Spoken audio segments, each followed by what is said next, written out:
જે બીજાને આપે આનંદ એનું નામ નંદ, જે બીજાને આનંદ આપે એનું નામ આનંદ, અને જે બીજાને આપે આનંદ એને ઘરે આવે પરમાનંદ.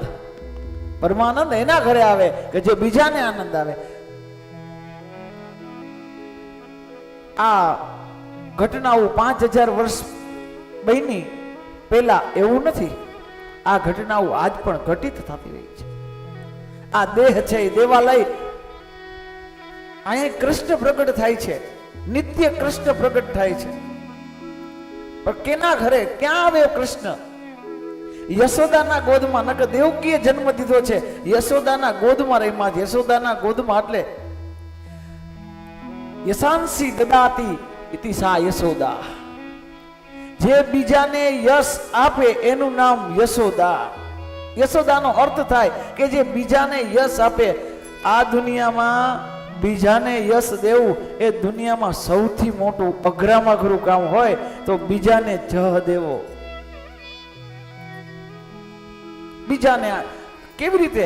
રામચરિત્ર માનસની અંદર રામજી જ્યારે રાજી થાય અને હનુમાનજીને કહે છે કે તે કામ કર્યું, હનુમાનજી કે મેં કશું જ નથી કર્યું, મારાથી કશું થાય જ ન શકે, મેં કશું જ નથી કર્યું. આહા, પ્રભુ મુદ્રિકા ઉસ પાર ગયો.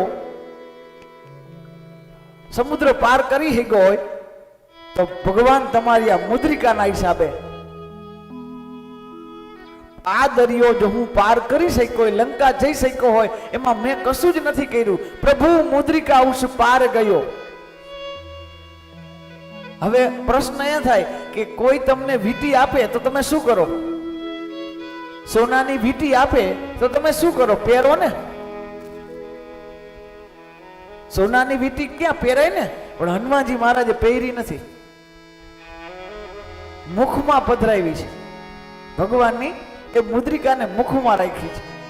હવે મુદ્રા અને મુદ્રિકા. મુદ્રા એટલે સંપત્તિ.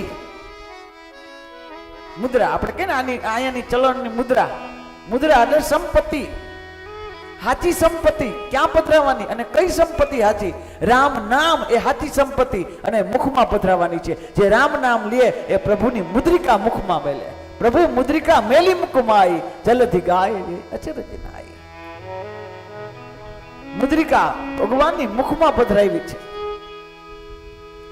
તો પ્રભુ મુદ્રિકા ઉસ પાર ગયો એ તો થઈ ગયું, પણ પછી મુદ્રિકા આપી દીધી ને, પછી પાછું કેમ આવું?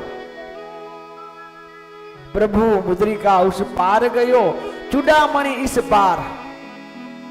તમે મુદ્રિકા આપી દીધી અને પછી માએ મને ચુડામણી આપી એટલે અહીંયા આવી ગયો. તો રામજી કે એ બધું બરોબર, ઓલી લંકા હળગી કેમ? તે કશું જ નથી કર્યું તો લંકા કેમ હળગી? તો કે સીતા વિરહ લંકા જલી. સીતાનો જે વિરહ છે એના તાપથી આખી લંકા જડી. અને બાકી ઓર સબ પ્રતાપ તુમાર, બાકી મારું કાંઈ નથી. જે બીજાને યશ આપે એનું નામ યશોદા.